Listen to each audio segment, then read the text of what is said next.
Have you ever thought about the cards that you've been dealt?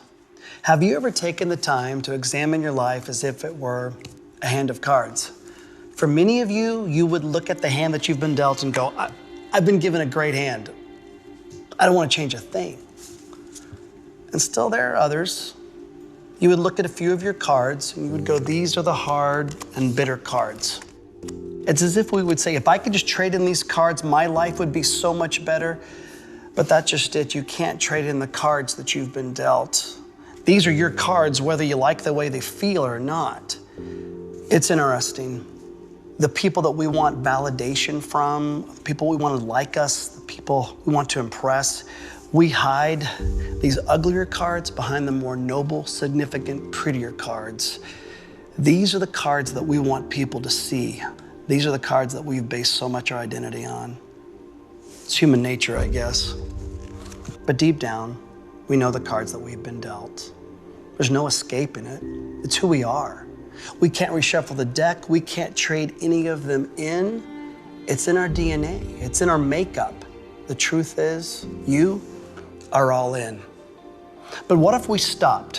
What if we stopped and just took some time to look at the hands that we've been dealt? Is it coincidence, or is it just life? Or is it God?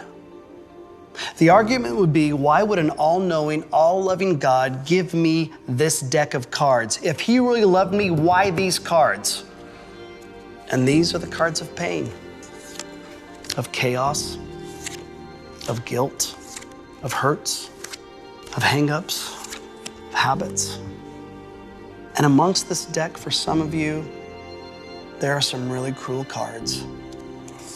Cards of rejection, depression, addiction, abuse, and the card that none of us can escape from.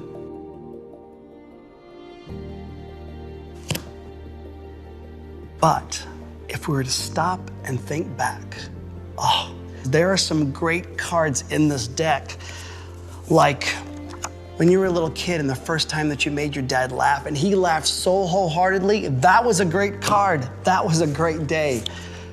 The first time you tied your shoes. Your first kiss.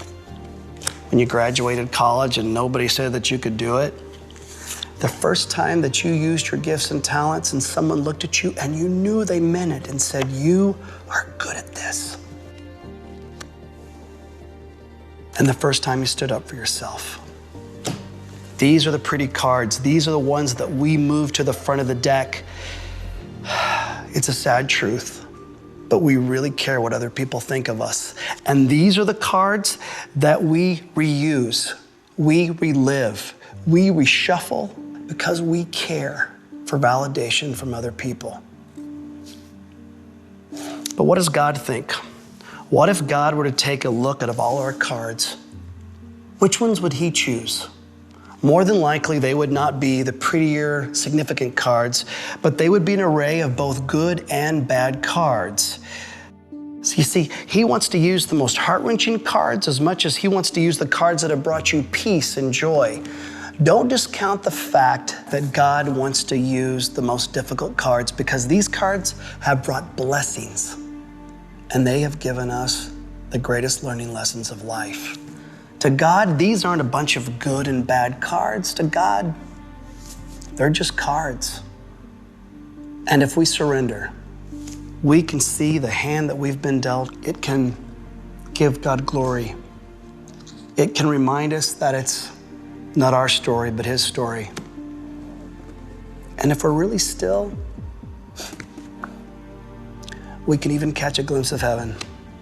So the question is, aren't you tired of pretending to deal with your deck of cards? Aren't you wore out trying to hide behind some of the more glamorous cards? Doesn't it shortchange God with the story of our life? To him, you have been given the greatest hand that you could ever imagine.